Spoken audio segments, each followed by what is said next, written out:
How's it going, YouTube? Back with another video for you, and today we're going to be working on cleaning up and rebuilding these T-50 shifters for AE86. So stay with me and let's get into it.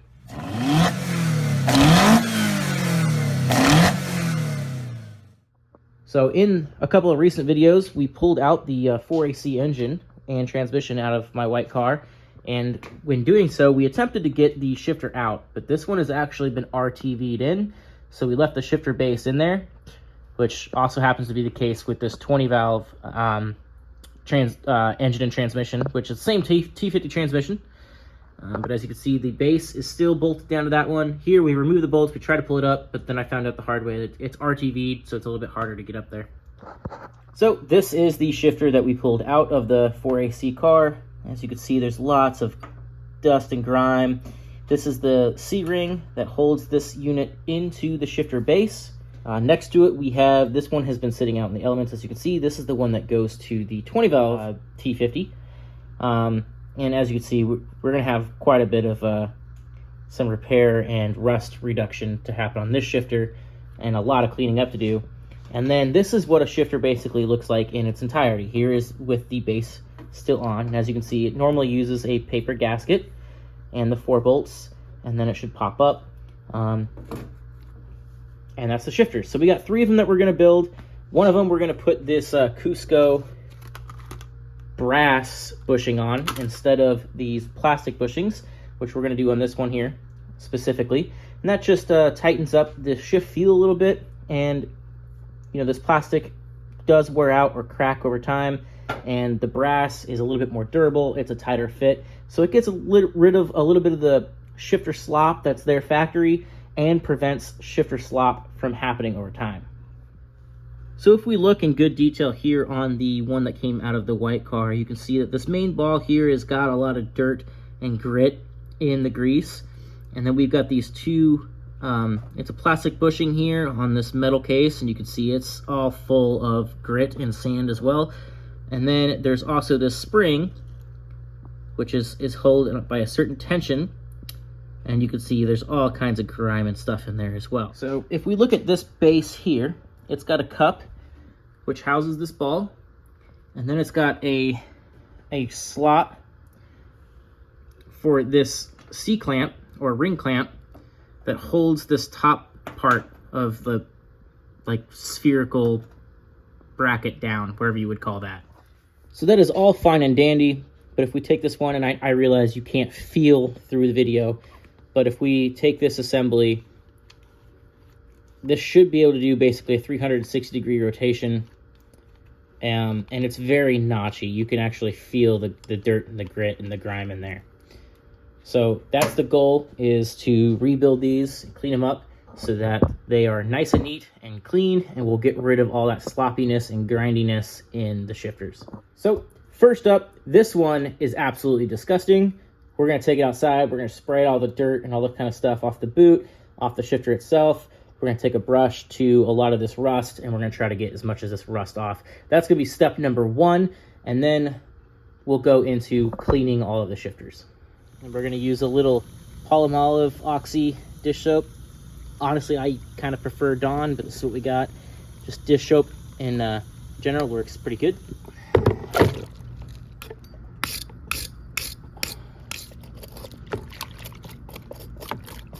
Now, I'm not digging into the rubber. I'm just letting the bristles, the steel bristles, scrape away the hard, packed dirt and mud.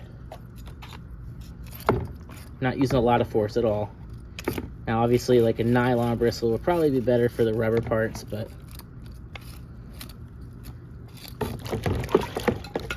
just use that to get it started, and then we'll go in there with our rag and really clean it up.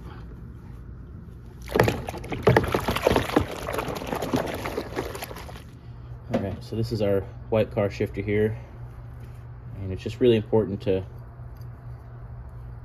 wipe out all this old grease, get rid of all this dirt and grime.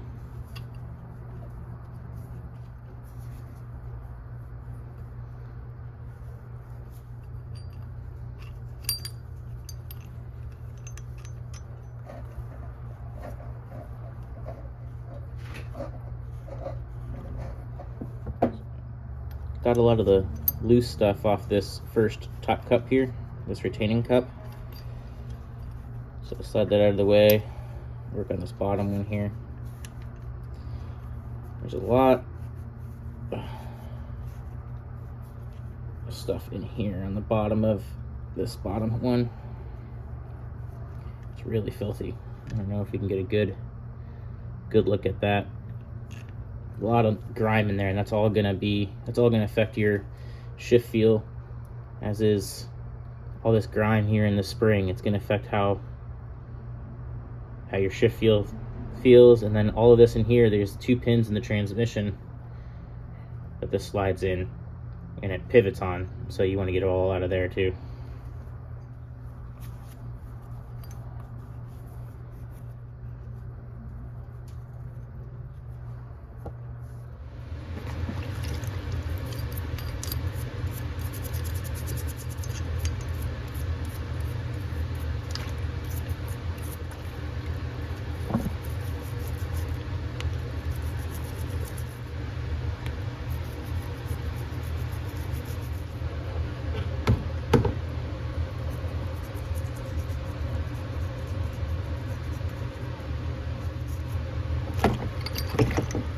Of course, don't forget to clean out your C-clip. It's also got dirt and grime on it, so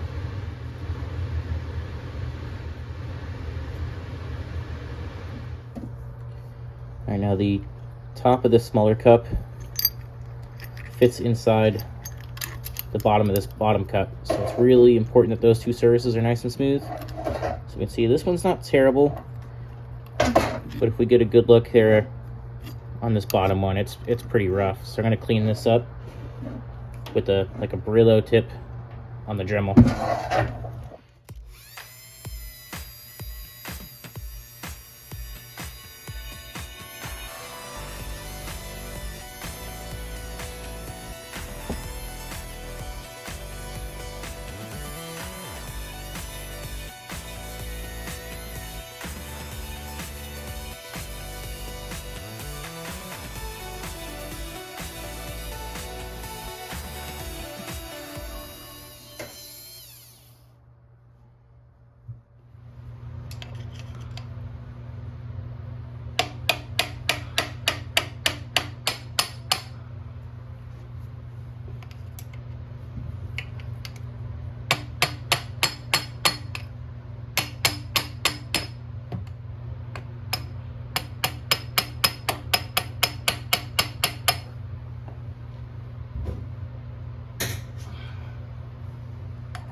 And this is our shifter base. And here you can get a really good look at the shifter assembly. So this is the shifter base. You can actually see at one point, I was the one that did this, but it's RTV'd in with the Toyota special RTV that they use for like oil pans and sealing up engines and stuff. It does work absolutely great. It's more difficult to get this part off, as you could tell from the last couple of videos and this one here. But now we're gonna go ahead and we're gonna clean it up. Before we do that, you can kind of see right in this area and all the way around the slot in which this retainer ring drops in. Now here is a good time to let you know that you can actually still find rebuild kits for these shifters. And it includes a new base, a new retaining clip, a new rubber boot, and a new plastic shifter bushing. And you can rebuild the stock shifters with those parts. Now, they're hard to find because they're for a car that was built 40 some years ago. And when you can find them, they're like 120 bucks. So the fact that we've got 3 shifters to do, it gets pretty expensive. So we are going to clean this puppy up and rebuild the shifter. It's also good to note that you can still find TRD shifters, which are really rare, the short shifters. Keep in mind that they're all canted towards right-hand drive cars. So if you have a left-hand drive car, it's actually going to go away from you a little bit, be a little bit more uncomfortable. There's also the T3, the Techno Toy Tuning has a good one, And I think there's another brand out there that is slipping my mind right now, but you can find aftermarket short shift shifters for these transmissions, which if you're gonna go out and look for a kit to rebuild a stock one, you might as well go with a short shifter, a performance shifter, unless you're doing like just a absolute restoration in like a pure stock car that you want to restore back to its, stock condition. Then absolutely you can look for these, but this is an alternative. If you don't have access to a rebuild kit and you don't want to go with a short shifter, we're going to rebuild them.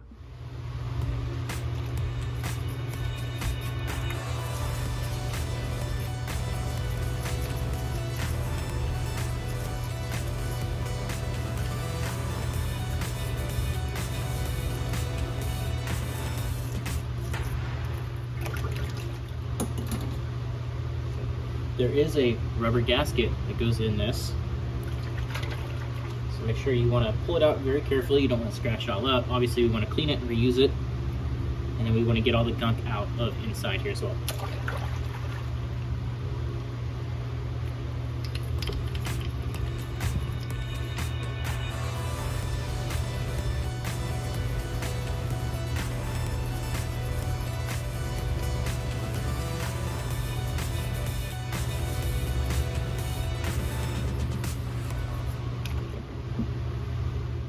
All right, so we got the other ones cleaned up. We're gonna go on to this full unit. Again, this one had the gasket on it. As you can see, it's already destroyed, but go ahead and take it off.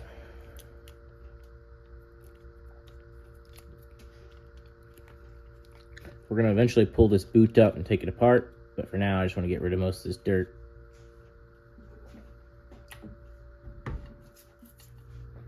All right, so I got this shifter pretty cleaned up. So we're gonna go ahead and work on peeling back this boot. You usually just kind of pop it off with your hands. And this one didn't feel very notchy, and it looks really, really, really clean. But let's go ahead and check it out anyway. So first thing we wanna do is try to find the edges of your clip, which is supposed to be right here. It is. And so what we're gonna do is we're gonna take our C-clip pliers and we're going to pull them apart here at this location. So if you don't have a pair of these, I recommend you get a cheap pair of ring clip pliers. All right, so as you can see right here, it's INT for internal. Then we can flip them over to EXT for external. So internal, they'll be spread open, and then as you squeeze, they will bring them in, and that's for a ring that's on the inside. You'll depress it, which will decrease its diameter, and it'll fit like it should normally expand into a shaft. You'll decrease it and it can slide up out of a shaft. In this case, that is actually what we want. The other option is external, where they'll start in like this, and then as you squeeze, it'll spread apart, and that brings the diameter outward. So if it's on the outside of a shaft, you squeeze it out, it increases the diameter, and it can slide off the outside. So back to what we're doing, we want internal. So we're gonna bring it back into internal, and we're gonna squeeze them in here, the prongs. They're a tight fit on this particular setup, but you can get them in there. And then once you get them in there, I'll try to get a better shot for you guys.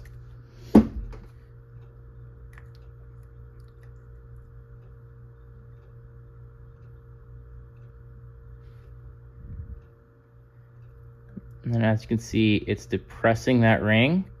And then as you pull it up, it comes right out. And then as I release, you can see that ring expands back out a little bit. And that's the beauty of ring pliers. I recommend getting at least a set of these. Most of them come with really thin tips.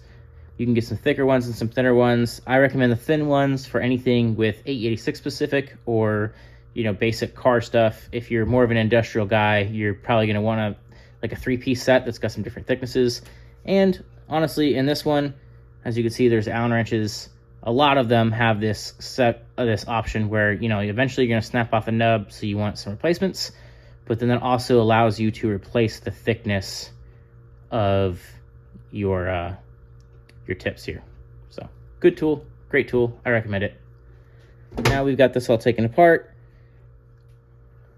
We can look inside here.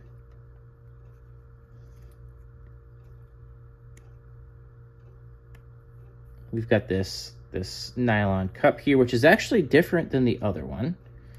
This is actually more of a cup shape, so I don't know if this is a difference between a Zenki and a Koki, but this is definitely more of a cup shaped seal compared to the flat face seal that we got on the other one, which I can show you right here. This one's actually very flat, and this one's more of a cupped thing. So I don't know, actually. This is the first that I've seen this. I'm gonna guess that this is a Zenki unit because I'm pretty sure this came off of a early SR5 transmission. And this one actually is more cupped and fits a little bit tighter. So I'm gonna guess this is more of a Koki thing. If you know, go ahead and leave me in the comments, a comment and let me know. But I have a hard time believing it's anything else. I would assume that, yeah, this flat washer is what they originally came with. And then they decided to go with this tapered rubber washer here. So that is an interesting thing that I am just learning. And yeah, if anybody has an exact answer in the comments, feel free to leave me a comment and let me know. I'm curious to know if I'm on the right track or if there's some other explanation. Maybe this has been replaced before. Yeah, let me know in the comments if you know. But either way, we want to go ahead and clean them out. So we're going to do that. So we've rinsed the rubber washer off. We've gone ahead and cleaned our snap ring off. And this honestly isn't that bad, but I'm gonna go ahead and brush it out really quick, give it a quick wipe with a rag.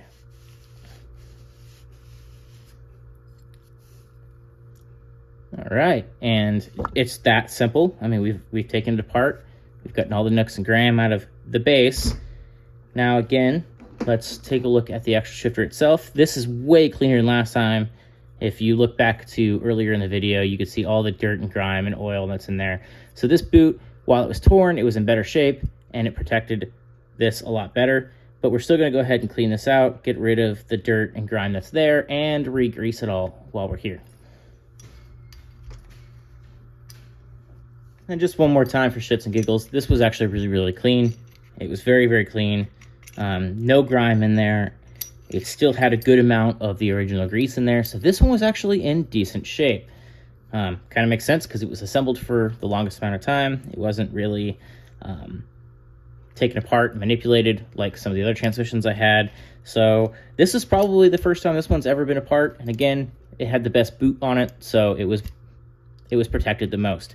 We're still gonna go ahead and put some high temp wheel and axle grease in here just to re-lubricate all of these moving parts, and we're gonna go ahead and rebuild it. I'm gonna use this Valvoline multi-grease, like Moly fortified high temp grease. This is pretty generic. I'm a big fan of Valvoline products. There's lots of other really good brands out there.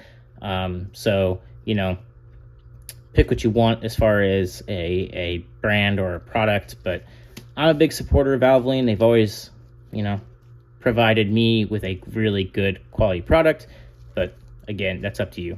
But what we're gonna do is take a dab of that and make sure we just get it all in here on the spring, lubricate that, push the spring up, get it down on the seat in there.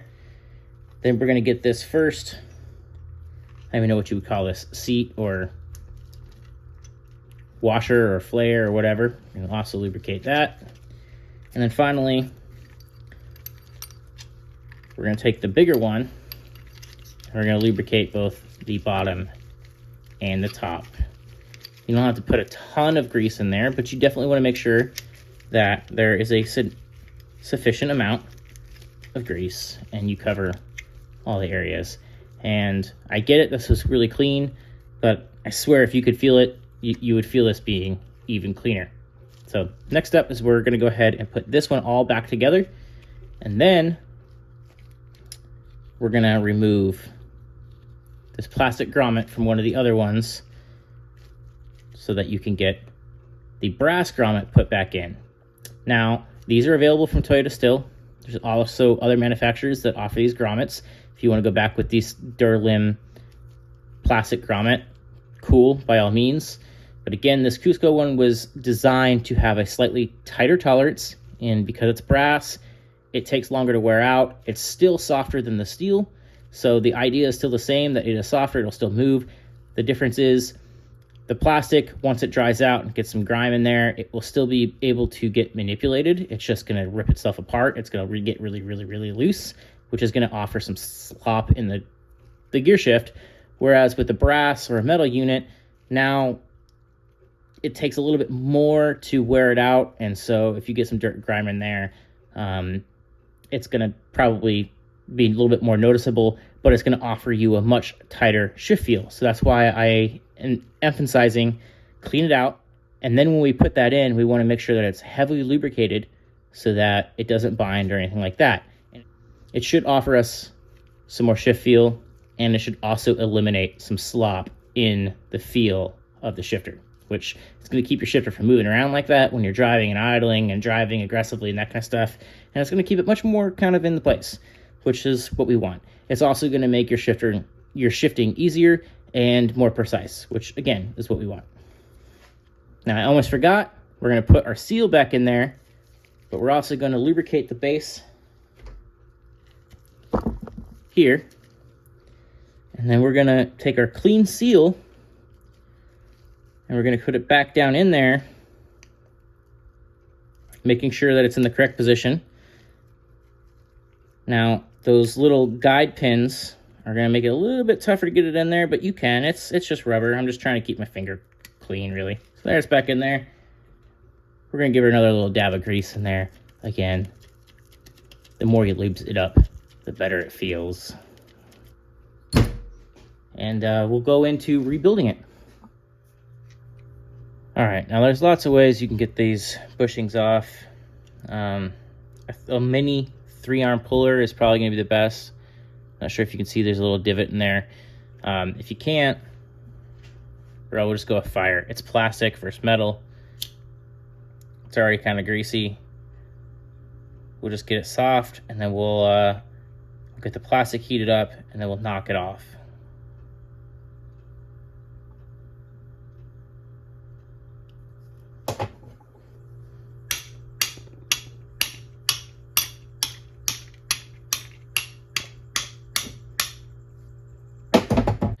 All right, so now we'll just clean it up really quick.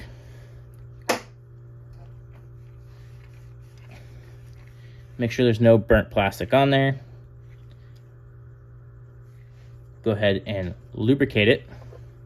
Again, using our Valvoline multi-vehicle high temp grease.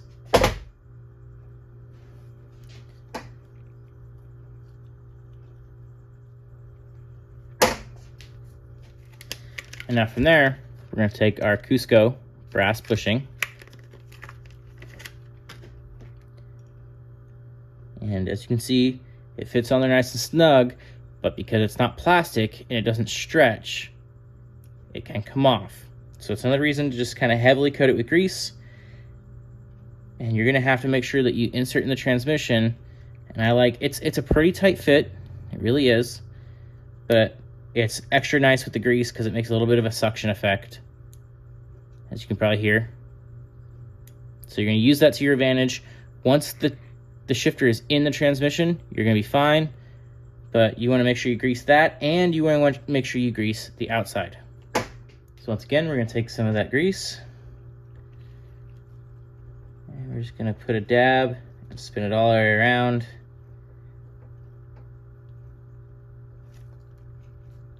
Make sure it's on there, and it's going to stay for the most part, as long as you don't bump it around and all that kinds of crazy stuff.